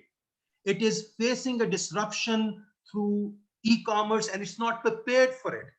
We should be prepared for a damage that could come in a big way I don't know when. So we cannot afford to keep ignoring the imperatives that need to be done just to have growth. So going for this discussion about the austerity, it's a good thing. Austerity is a good thing. You look at austerity in an academic manner, it's a good thing. So austerity should be there. But when austerity comes from donors' perspective, it has its own meaning. No political dispensation would be interested in adopting austerity the way a donor wishes. Not even the European countries are interested. Look at how Francois Hollande looked at the austerity demands by ECB, in 2012. So no political government can afford to adopt austerity blindly as demanded or as expected by the donors. So we need to look at, we got to get our house in order. If I again, reflect upon my reading of the strategy paper, you would not find the word austerity anywhere, and rightly so. Why should the government be interested in it? But the government should be interested in it for the sake of running the government. They got to have the right kind of expenses, the right kind of ways to raise revenues. Now imagine 27 billion after payment of the 3 items for everything from PSDP, for running of the government, for giving away the pension. How would we get our deficits shortened? 7.7 billion, how can we make it 6 billion just because of hopes? That's an unlikely situation. So I think that the budget strategy paper, the way we receive it, is putting up a picture that is more of hope than of strategy. And numbers are there without detailed explanation of how would they expect these numbers to come. Good thing is that this new act coming in 2019 has made this imperative on the government to present this paper, and then we can have this discussion out there in open, and then hold the government responsible. I think transparency is not just a word; it's a set of practices, and we should ask for it. What was the view of the cabinet when the concept paper was presented to it?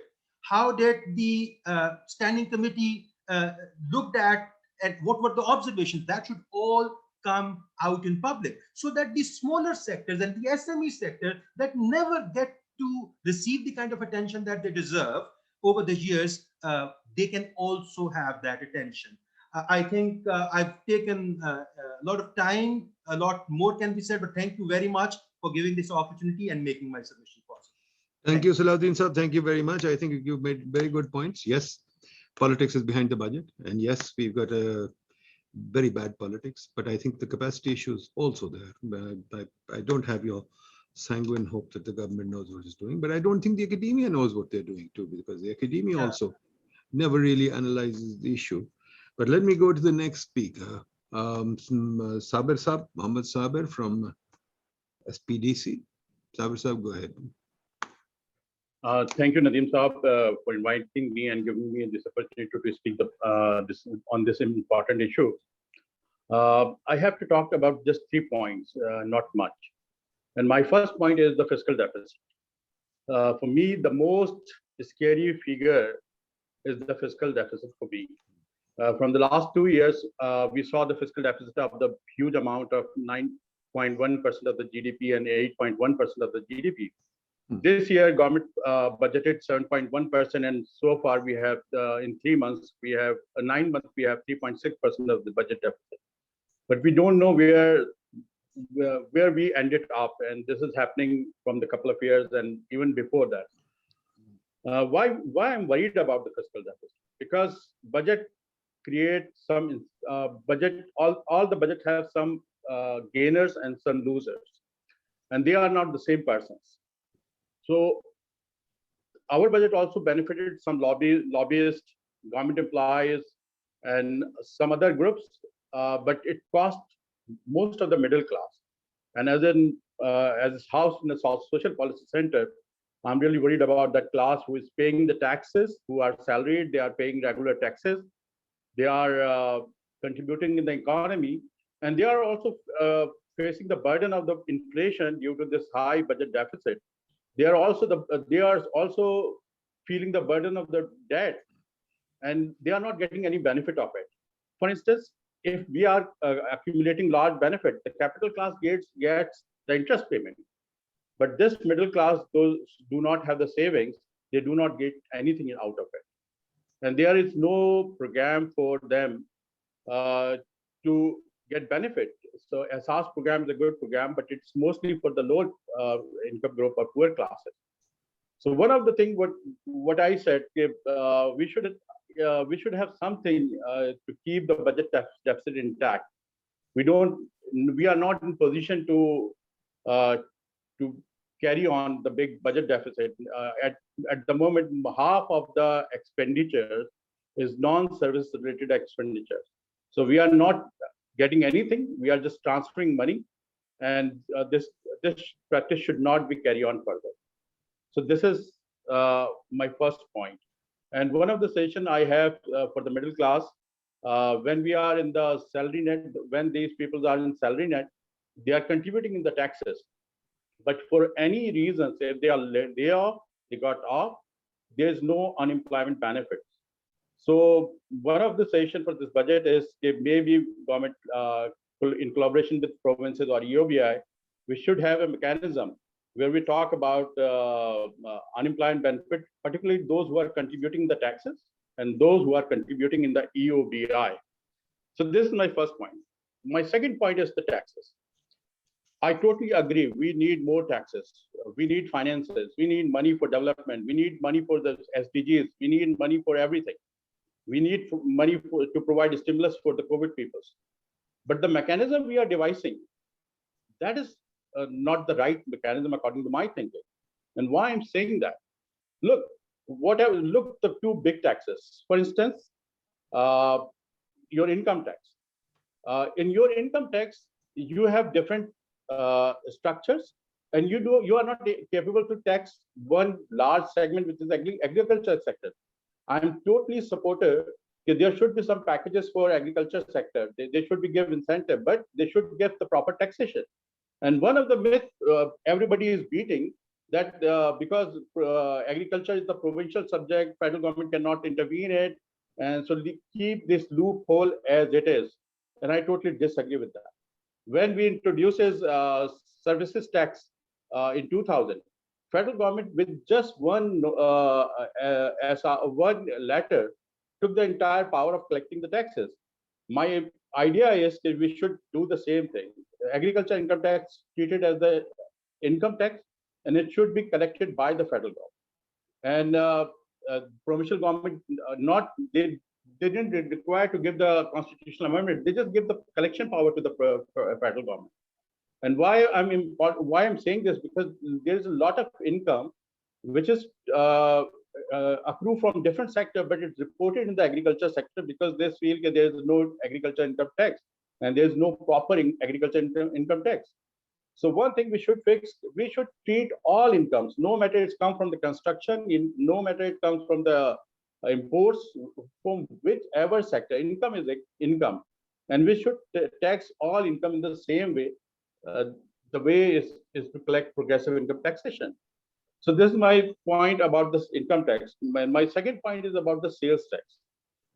We did some analysis in the SPDC, and what interestingly we found, even those who are in the formal sector, who are large scale manufacturing, they are underreporting their production. And why they are doing so?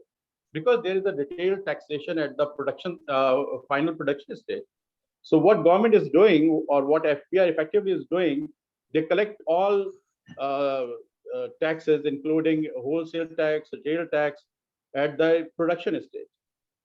But this gives an incentive for the companies to not report properly to the FPR.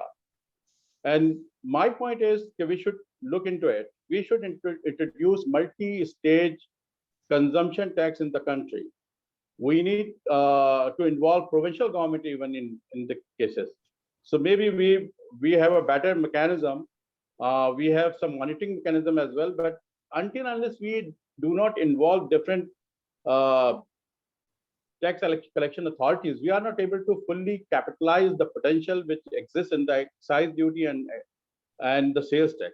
And we need to focus on it. So my second point is we need to restructure our taxation system. We need to club all income in the income tax, and we have a uniform method of collecting income tax. We need a lot of required, rather than beating all those who are already in the tax net. They are paying taxes, but we are revising the taxes. We are giving the hardship to them, and we are even providing the incentive to underreport the taxes. On the other hand, I'm saying we also club all the sales tax, but we have a multiple stage sales tax. So consumption tax should not be collected on the single stage. Consumption tax stage should be collected on the at least 3 stages: production stage, distributors stage, and wholesale and retail stage. And we have the mechanisms so far we can easily collect these taxes. And the provincial government already collecting the sales tax on services. They now collect the sales tax on wholesale and retail tax. My third point is about the effectiveness of the expenditure side. We looked a lot of expenditure in the past. We have the very big CPAC stimulus. We have a lot of infrastructure investment in the country. But what is the effectiveness of these infrastructure investments? In public finance, we already have a standard argument that there should be a crowding in. There is a complementarity between the infrastructure investment and the private investment. But why private investment is not taking off? Why not it's taking place when we have such a huge fiscal stimulus? I agree that last year we do not have the development expenditure, but we had in the past. The infrastructure is there, but I didn't see any good growth after the CPAC, and I'm worried about that. What we are achieving from those who are the service-related expenditure. So why not we think about to have some mechanism to analyze the effectiveness of our expenditure. And I also want to give the one example of the NFC. And in NFC, we are distributing the resources, but we are not linking those resources for any output. We are not talking about what we want to achieve. So in my thinking, a budget is not, I always talk about zero-based budgeting, performance budgeting. And then my point is, expenditure is not for the sake of expenditure. Employment is not for the sake of employment. There should be some motive behind it. There should be some connection between output, input, and this connection should be visible. And this should, if we are not achieving what we are planning, why we are spending so much money? Why we are costing so much burden to our economy and we are not achieving anything? So my point of view is growth and austerity is not the two things. Growth and austerity can be one thing if we are having the right approach. If we have the growth in our mind, why not our all expenditure and taxation policy move in this one direction? And that direction is to achieve the growth in certain sectors, to achieve some crowding in the certain expenditure. And if we are able to or successful in the getting crowding in, and we are able to match the complementarity between private and public investment, then we have a wonderful budget. And we have the social protection already in the place, but what we do not have, the effectiveness, our approach is lacking. We are just putting the numbers. We are just putting the money without thinking what we want to achieve and why we want to achieve it. So thank you very much. These are my 3 points. Thank you for your time. Thank you, Sabir Sahab. Thank you very much. Abid Sahab, let me come back to you and ask you a very simple question. Abid Sahab, why is it that Pakistan lacks academic research on fiscal policy, or am I wrong? And second question is, why is it that academics are not consulted at all on fiscal policy, whereas the businessman is constantly there telling the government what to do? Academics, I find sadly missing. Abid Sahab, would you like to comment on this? Well, I think you are right in pointing this out. In terms of fiscal policy, I think in Pakistan nowadays, most of the research is driven by the money, where the money is. So I think most of the researchers are involved in the development sector, where they find a lot of funding opportunities.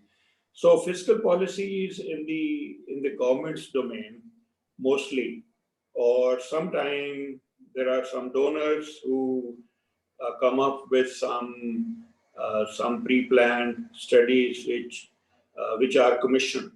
So I think there is no formalized academic research on this sector. So whatever studies you find, they are mostly donor funded. There is no theoretical research on fiscal side. As far as I know, there are very few people who are working on the public finance in this country. Very few experts on public finance, and the same goes for international trade. You will also notice that there are hardly any experts on international trade.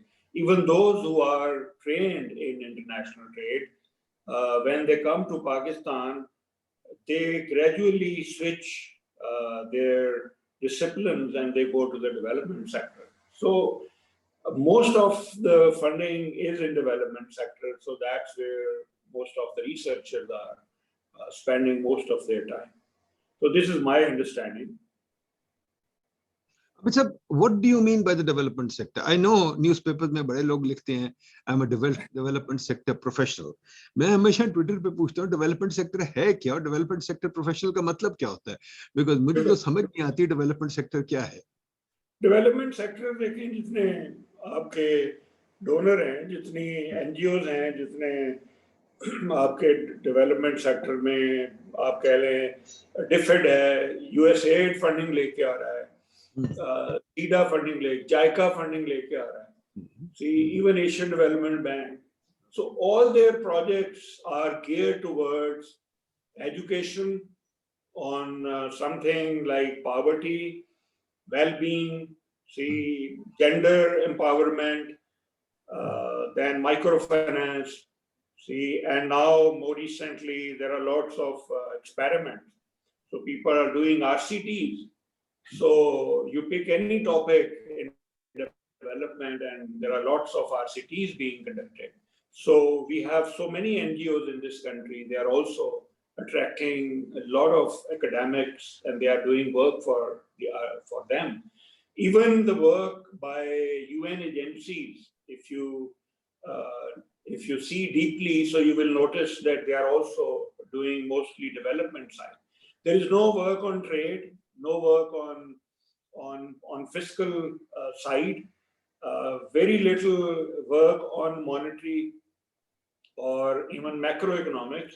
So even though I think my understanding is that in good institutions, we always lack academics who are doing macroeconomics. And the reason is that, and I can tell from the experience at LUMS, that most macroeconomists, they left because they could not survive, because there is no funding involved. See, and those who switch to development sector, so they are always happy. They are like very happy working in Pakistan. So I think this is the dilemma of Pakistan, that there is no money coming in to support certain types of research. And I particularly know that even those who are trained to do in international trade, international economics, they are not doing that anymore. यानी कि our agenda for research in the country is set by the donors और हुकूमत is sadly absent. अभी मैं आपको एक और बात बताऊं, मैं हर वेबिनार पे लिखता हूं anybody from the, हर तो नहीं, फिर काफी वेबिनार पे कोशिश करता हूं कि anybody from the government here, मैंने अभी भी लिखा है, anybody from FPR, anybody from MF, any politician, कोई नहीं आता. मतलब politicians, वेबिनार और ये अपने civil servants politician, civil servants और हुकूमत के लोग सोचते हैं कि उनको सब पता है, वो अक्ले कुल हैं, वो इतने अक्ले कुल हैं। मुझे याद है हुकूमत में जो फाइनेंस के जो सेक्रेटरी होते थे हमेशा कहते थे आपको नहीं पता, हमें सब पता है, हम सब जानते हैं और आपको नहीं पता। वो सारा फलाने रूल में लिखा हुआ, जब उनसे पूछे तो वो कहते थे कि भाई हाँ मैं नहीं पता। साबिर साहब आप बताइए कि ये जो पॉवर्टी पे रिसर्च है, हम करते गए पॉवर्टी, एक दफा मेजर कर लेते फिर क्या होता है, कितनी बारी हमने पॉवर्टी मेजर करना है, हर साल 2 बारी 3 बारी मेजर करते हैं। और वर्ल्ड बैंक कभी पॉवर्टी गिरने नहीं देता, वर्ल्ड बैंक तो हमेशा कहता है पॉवर्टी ऊपर जा रही है। तो आपके पास कोई फिस्कल पॉलिसी पे आप लोग कोई रिसर्च करते हैं, कोई है आपके पास काम फिस्कल पॉलिसी पे? देखिए जी, बिल्कुल हमने फिस्कल पॉलिसी पे खासा काम किया है। हमारे हर साल एक रिपोर्ट आती है जो बजट के बाद एनालिसिस होते हैं। कुछ सालों में हमने प्री बजट एनालिसिस भी किया। मैं और दूसरी बात है कि एनएफसी का अगर हम देखा जाए तो उसमें हमारा बड़ा कंट्रीब्यूशन है, वो भी फिस्कल पॉलिसी का इंटरगवर्नमेंटल फिस्कल रिलेशन है। मैं यहाँ पे एक बात की वजाहत करना चाहता हूँ कि मसला डोनर्स का नहीं है, मसला बिल्कुल आपने सही कहा नदीम साहब, मैं आपसे 100% एग्री करता हूँ कि जो जहाँ पे पैसों का फायदा हो रहा होता है वहां पे सारी बातें सुनने के लिए होते हैं। मैं किसी का नाम नहीं ले रहा, लेकिन मैंने जब इंटर गवर्नमेंट फिस्कल उसमें था तो मैं देखता था कि चारों फाइनेंस मिनिस्टर, चीफ मिनिस्टर सब आकर एक्सपर्ट्स की बात सुन रहे होते थे। इसी तरह से जब कहीं पे भी आशा होता है कि टैक्स रेवेन्यू से कुछ पैसे बढ़ जाएंगे तो आप जिस मिनिस्टर को बुला लें, और वो पूरा दिन बैठने के लिए तैयार होता था सेमिनार्स में, कि सिर्फ वो ये जानना चाहता था कि एडिशनल मनी कैसे आएगी।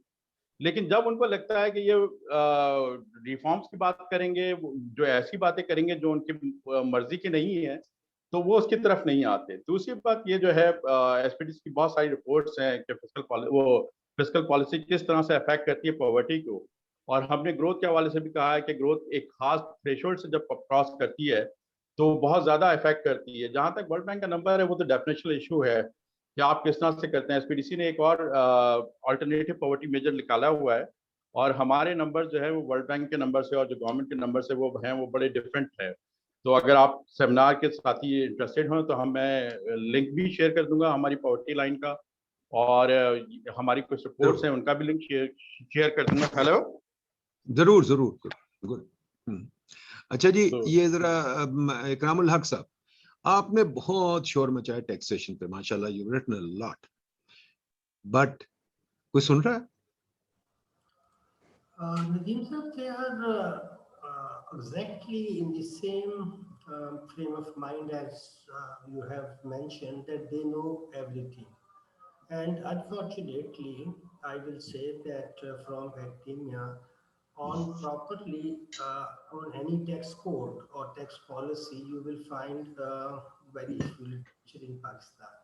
As I told that most of us cannot even read those tax codes written in a way that they have so much cumbersome procedures with that, as SAROs, for example. On daily basis, if you keep on issuing statutory regulatory order and you change the law passed by the parliament, then how you will keep track of that? For example, a powerful man, he goes and he says, I need an SRO where you give me 100% input, others are getting 90%. So immediately there is an SRO which is saying that this sector or this person or this particular, even by name, he can get that benefit. So the problem with the overall structure, as I mentioned earlier, is that we live in different silos and different islands. Actually, academics, they are very good work must be doing. I'm not saying that nothing has been done, but as far as taxation side is concerned, it is such a bizarre kind of tax system that we have that I keep on writing, HUZAIMA keep on writing. You also mentioned that if you want to know how bad Pakistan tax policy is, you must read our work. But who is reading that? Both books have been placed free, one at PIDE website, the other at Prime. And how many academicians have given feedback? And great. how we Thank can, you. As far as Federal Board of Revenue is concerned, they say, no, we are not ready to listen to you because we have our own agenda. We know better than you. We gap here about what you are saying, because when it will go to Parliament, even they can't read the Finance Act and Finance Bill, so they just have mudslinging, and after that Finance Bill is passed. Nobody knows what will the consequences of these erratic and oppressive taxes on growth, on people, on their personal life, on inflation and many things. There is no proper study on that. Salahuddin साहब ये बताइए, Salahuddin साहब कि you mentioned कि the government has capacity and that we know about growth, etc. I don't understand कि जबकि वो कहाँ से उनको अक्ले कुल है, उनको सब कुछ अर्श से पता चल जाता है, वो कहाँ से पढ़ते हैं, क्या सीखते हैं जो उनको आप कहते हैं सब कुछ पता है। और माशाल्लाह इस मुल्क की पॉलिसी, अब मुझे कह रहे हैं ये अपना साबिर साहब के जी डोनर्स का कोई इन्फ्लुएंस, वो सारी पॉलिसी तो डोनर से बनवाते हैं। आपने पब्लिक फाइनेंशियल एक्ट को मेंशन किया, वो मुझे पता है एक डोनर कंसल्टेंट ने एक्ट लिखा है, नेपरा का एक्ट डोनर कंसल्टेंट ने लिखा, कंपटीशन कमीशन का एक्ट डोनर कंसल्टेंट ने लिखा। मेरे भाई ये मतलब हुकूमत चलाने का कोई तरीका है? और हम लोग कहते हैं हमें सिक्योरिटी चाहिए, फूड सिक्योरिटी चाहिए, इकोनॉमिक सिक्योरिटी चाहिए। हम ऐसे अजीब लोग हैं कि हमने अपना दिमाग किसी और को दे दिया, पॉलिसी किसी और को दे दिया, और हम सोचते हैं गन्स लेके हम पॉलिसी बना लेंगे, हम डिफेंस कर लेंगे। यार मुझे ये बात नहीं समझ आ रही साबिर साहब, सॉरी सलाहुद्दीन साहब बताइए। जी सर, पहली तो बात ये sir, rationality should be the attribute of all people. ये जो डोनर है उसका एक ऑब्जेक्टिव है ना, उसको फुलफिल करने की कोशिश कर रहे हैं। गवर्नमेंट का एक ऑफिशियल है, उसका एक ऑब्जेक्टिव है। एक सेक्रेटरी जो प्रिंसिपल अकाउंटिंग ऑफिसर है बजट की अपनी लाइन मिनिस्ट्री का, उसका ऑब्जेक्टिव क्या है कि उसने अपनी टर्म 3 साल की कम से कम पूरी कर ली, अगर वो पेट्रोलियम डिवीजन में लग गया या कहीं लग गया, उसने उसका अपना एक ऑब्जेक्टिव है। गवर्नमेंट का क्या ऑब्जेक्टिव है? काम चलता रहे, काम चलता रहे। साहब ने एक चीज याद रखें, सेक्रेटरी साहब ने रिटायर होकर तो डोनर के पास ही जाना है ना, डोनर के पास चले जाना है। उनका तो ऑब्जेक्टिव डोनर को सेटिस्फाई करना है। इसी वजह से तो डोनर ने उनको प्रिंसिपल अकाउंटिंग ऑफिसर बनवाया, जिस तरह आप बता रहे हैं कि अगर वो जो मैनेजमेंट एक्ट जो है उसके मुताबिक बने ना। गवर्नमेंट को हमें चांस देना चाहिए। देखिए, Hollande was at the lowest ebb of any French president at the end of his term in 2016-17, but he went ahead with whatever he thought is correct. Margaret Thatcher was at the lowest ebb. हमारा problem ये है कि हम एक ही चीज के पीछे भागते हैं, वो भी नहीं मिलती, और वो है पॉपुलैरिटी। ईच गवर्नमेंट उसको तैयार तकरीबन बैठे होते हैं कि हमने तो अनपॉपुलर होके चले जाना है। So popularity is the only thing that they seek, and that's the only thing that they don't get by the end of their term. क्योंकि पॉलिटिकल पार्टी का इंस्टीट्यूशनलाइज नहीं है, एक इंडिविजुअल है। इंडिविजुअल कहता है यार मैं अपने 4 साल खपा लूं, अगली टर्म तो वैसे भी हमारी नहीं है, सो आई विल बी वेटिंग। वो ऐसा काम क्यों करता है? रैशनैलिटी ऐसा काम क्यों करता है? There are entrenched benefits. अब अगर वो पाथ डिपेंडेंसी की थ्योरी अगर हम देखें, अगर वो चेंज करता है तो जो एग्जिस्टिंग बेनिफिशियरीज हैं, they would stand certain to lose the benefits that were accumulated because of the wrong path that was taken. But if the path correction comes in, then the beneficiaries of a path correction are uncertain, small, and they're not going to give salam to the man who holds power. तो उसके पास choice क्या है? We need to cultivate a different set of circumstances for making our politicians do their job in a different manner. Now, what is the right way? कोई एक politician, 4 politician तो ऐसे मिल जाएं जो कि बजट के सिस्टम को समझते हो। अब ये जो बात हो रही थी कि हमें सब पता है, उनको वाकई सब पता है, लेकिन क्या पता है? जो चीज मैटर नहीं करती है, किस दफ्तर से किस दफ्तर में जाने का तरीकाकार कौन सा है, बजट कॉल सर्कुलर को किस तरीके से भिजवाया जाए तो लाइन मिनिस्ट्री से डिमांड पहले आ जाएंगी। वो बिल्कुल मैकेनिकल, जो mechanics of the budget making है उसके वो बादशाह हैं, और एकेडमिशियन को उसका पता ही नहीं है। उसका क्यों नहीं पता है? क्योंकि वो इतना क्लोज्ड है और वो इतने पहलवान है अपने काम के। उनको क्या काम आता है?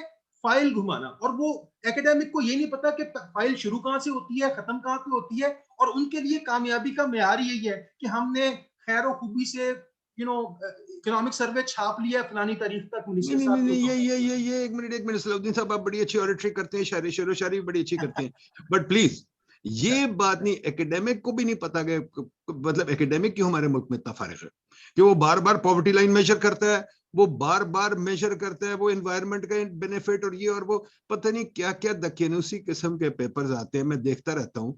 पर जो सेंट्रल प्रॉब्लम है पाकिस्तान, आपने एक और बात कही, फॉर एग्जांपल हमने ऑस्टेरिटी की बात कही। Austerity is a bad word in economics. आप अगर जरूर किताब पढ़े, यानिस वफारकेस की किताब जरूर पढ़े, एडल्ट्स इन द रूम, ठीक है, और ऑस्टेरिटी पे वो लाइफ की किताब पढ़े। ऑस्टेरिटी हमें मार रही है। आपको मैं बात बताऊं, तनख्वाहों के बाद हुकूमत के पास पैसे कोई नहीं, तो हुकूमत is a big employment agency. आपने जो कहा ना 27 बिलियन, जरूर 27 बिलियन बचता है, पर मुझे बताएं हुकूमत ने अब after 18th amendment federal government ने अपने आप को छोटा किया, बड़ा किया? उन्होंने बड़ा कर दिया। 18th अमेंडमेंट के बाद फेडरल गवर्नमेंट में सिर्फ 6 या 7 मिनिस्ट्रीज होनी चाहिए थी, यहाँ इस वक्त 47 मिनिस्ट्रीज हैं, ठीक है जी। मतलब पॉइंट ये, हम फिस्कल डिसिप्लिन तो कहीं नहीं मानते, उसके बाद हम हर रोज एक नई एजेंसी बना देते। अब एक रियल एस्टेट रेगुलेटरी अथॉरिटी बन रही है, भाई क्यों बन रही है? उससे पहले नया पाकिस्तान हाउसिंग अथॉरिटी 10 बन गई है। भाई खुदा के वास्ते हम बार बार दफ्तर खोली जाते हैं, भाई दफ्तर खोलने का एक्सपेंस होता है। आपने यूएस गवर्नमेंट की बात की, बड़ी अच्छी बात की। आपको पता है यूएस गवर्नमेंट में एक मिनिस्ट्री एड ऑन हुई है since the second world war, वो होमलैंड सिक्योरिटी थी, उस पर कितनी डिबेट हुई थी, ठीक है। वो भी उसामा बिन लादेन ना बम फाड़ता तो नहीं होती, ठीक है। वहां एक डिपार्टमेंट बनाने पे बड़ी डिबेट होती है, एकदम डिपार्टमेंट, यहाँ तो एकदम डिपार्टमेंट बन जाता है, लोग डिपार्टमेंट की कुर्सियां लेके बैठे हुए हैं, बजट नहीं है। तो ये भी बजट इररिस्पॉन्सिबिलिटी की बात है, देखनी पड़ेगी। Let me get a few questions please. Fatima Sadiq, आप कुछ पूछ रही थी? Fatima Sadiq, do you want to say something? Assalamu alaikum. जी, Can you hear me? we Okay, can my hear name you. is Fatma Sadiq and I am a lecturer at IBA. मेरा था question Professor Burki से related to education. Ji, So sir, मतलब obviously I am also doing my own research about education and naturally हमें पता है कि हमारे जो enrollment rate है, जो हमारे सारे major indicators हैं, हम उससे बहुत पीछे हैं, और जो development goals हैं उनको तो हम सर मुश्किल से ही achieve कर पाएंगे। Now जब COVID भी आ गया सर, मतलब it's estimated कि around millions जो students हैं they will like drop out of school. This is after like COVID. सही है sir. Now related to budget sir, मतलब अब जो education finance minister जो कर रही है, मतलब they are moving towards tele schools, radio education and all hybrid system. And sir, I think they don't even realize कि जो मतलब चले रेडियो का एक्सेस सबके पास नहीं है। 18% पॉपुलेशन है जो रेडियो यूज करती है, अभी रिसेंट सर्वे से मैंने देखा था, ठीक है। इंटरनेट अवेलेबिलिटी नहीं है, लोड शेडिंग वगैरह ये सब चीजें। अगर हम इस सिस्टम की तरफ भी मूव कर रहे हैं तो सर इसमें भी बहुत हर्डल्स है। नाउ सर एक ऑलरेडी मतलब students are way behind. Now I have found out के average year of schooling in Pakistan is around 9 years, but उस 9 years में से जो बच्चे सब्सटेंस का लर्न करते हैं वो है अराउंड 5 years का। अब ड्यू टू कोविड वो भी गिर रहा है सर, अराउंड 4.8 years पे जा रहा है। ये भी वर्ल्ड बैंक की स्टडी उन्होंने सिमुलेशंस किए हैं। और सर एक बड़ी अच्छी मतलब मैंने कल ही देखी चीज कि एक फेडरल मिनिस्ट्री के पास एक डिपार्टमेंट है जो एजुकेशन स्टैटिस्टिक्स पब्लिश करता है। सर उन्होंने 17-18 के बाद कुछ पब्लिश नहीं किया है, मतलब we don't have up to date figures about education enrolment वगैरह के बारे में। तो sir Fatima, ask your question please. तो सर माय क्वेश्चन इज के गिवन ऑल दिस मतलब कंडीशंस, ठीक है, ये सारी जो चीजें हैं, अब बजट में इन चीजों के बारे में कोई डिस्कशन होती है या व्हाट विल बी मतलब should be policy recommendation for the people who are making budget, और मतलब for people who are doing research in this, considering all these circumstances, all that which is happening right now. ठीक है जी, thank you. मैं जरा questions इकट्ठे कर लूं, then I'll come back to the panel. Fatma Bibi, you asked very good questions. Come and do a webinar with us on education. We'd certainly like to host you. Abidullah Sahab.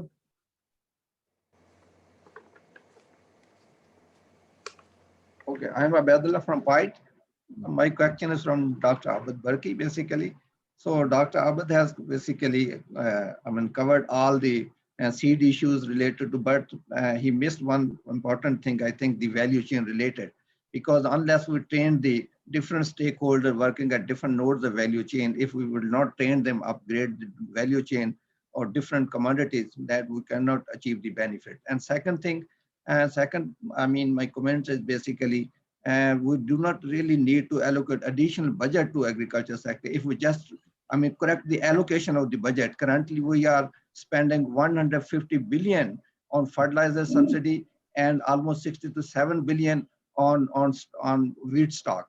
If we just withdraw those, I mean, two things and allocate that budget to the agriculture research, and we can really, I mean, achieve within the next 10 to 15 years a very good high quality, high seed, high productive varieties, and that will shift the productivity frontier at the higher level.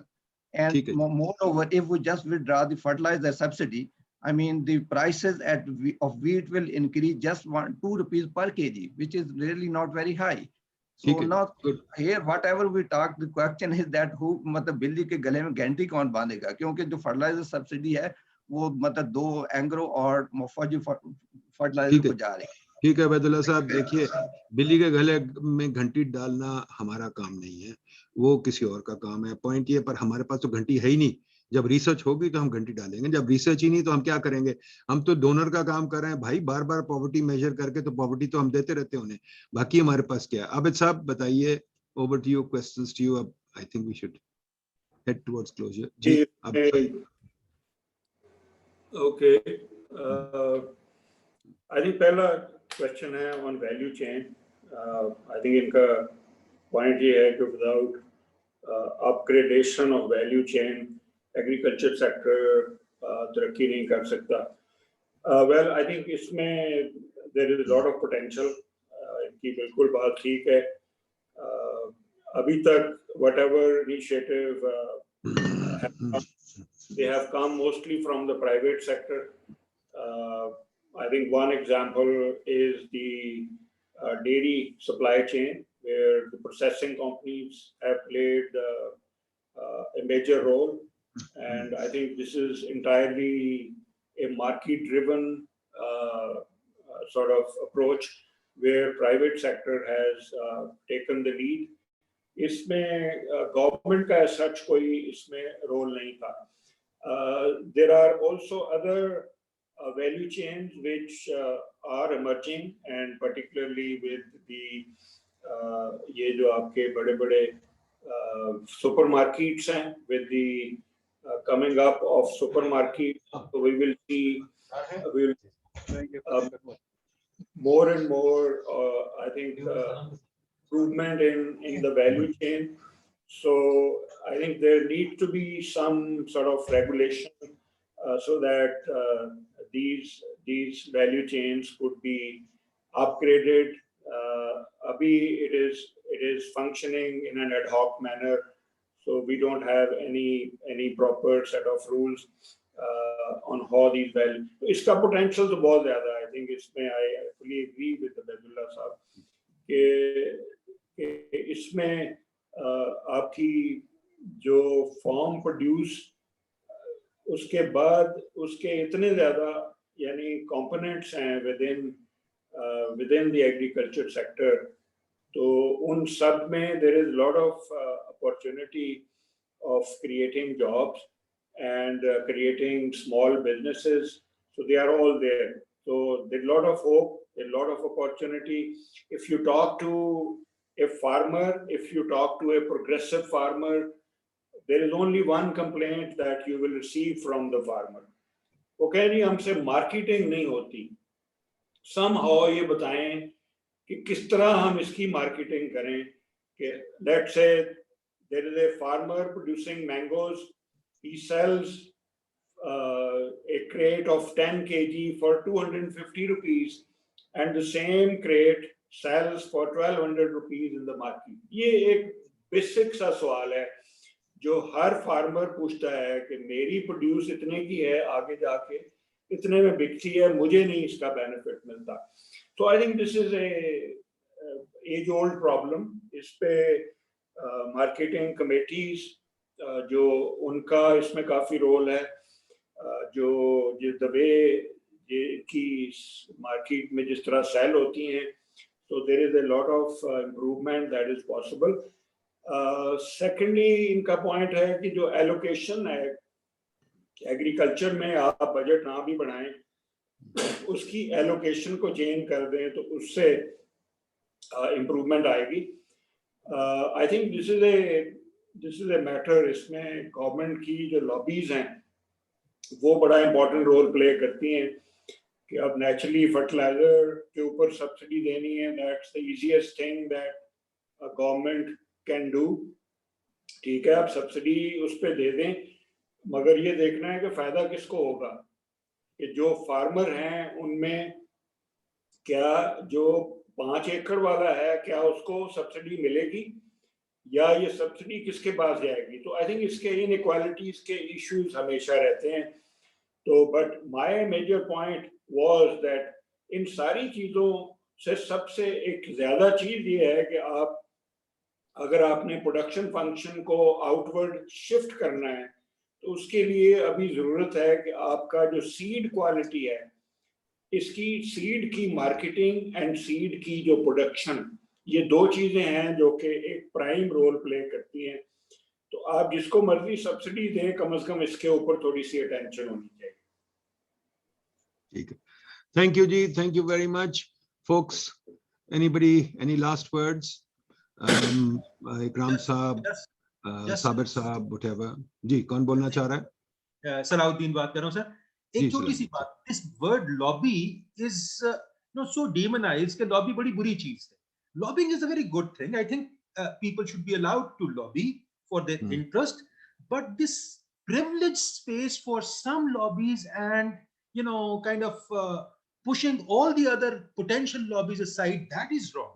So lobbying is not wrong, but doing the lobbying in a wrong manner, that's wrong. So I think everyone should be given the right to lobby for his interest. Except for academics who don't know how to lobby and who don't know how to research.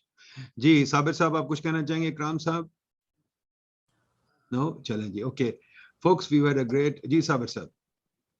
नहीं, बस मैं शुक्रिया अदा करना चाहूंगा सबका कि बहुत अच्छा डिस्कशन हुआ। और माय लास्ट पॉइंट इज के हमें सिर्फ उन्हीं सेक्टर पे फोकस नहीं करना चाहिए या उन्हीं एक्सपेंडिचर और टैक्सेस पे फोकस नहीं करना चाहिए, उन्हीं लोगों पे फोकस नहीं करना चाहिए जो टैक्स दे रहे हैं। हमें बस थोड़ा सा बाहर से सोचना चाहिए।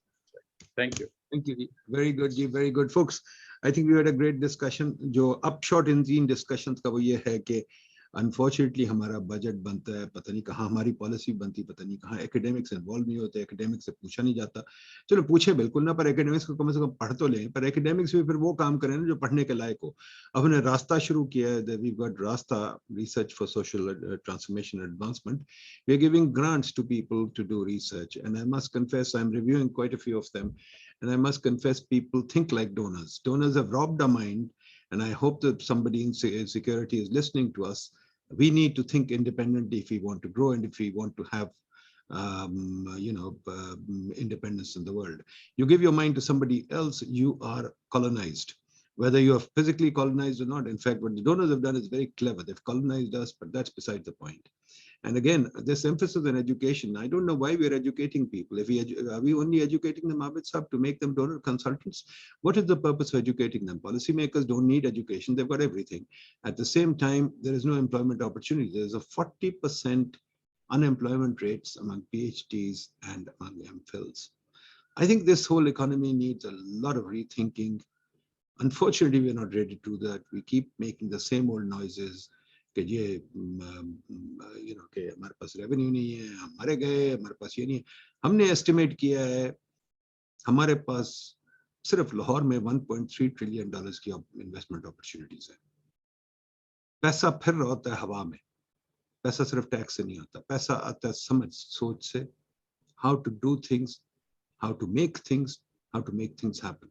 When somebody invented the internet, he didn't know he was inventing a multi-quadrillion dollar economy, but it has been invented and somebody's benefited from it. Money lies or growth lies in your ability to rethink, not your ability or be creative, not your ability to be a monkey and a follower. Thank you very much, folks. All the best. Enjoyed it. Always enjoy these things. Learn a lot. Khuda Hafiz. Thank you, all the speakers. Bye-bye.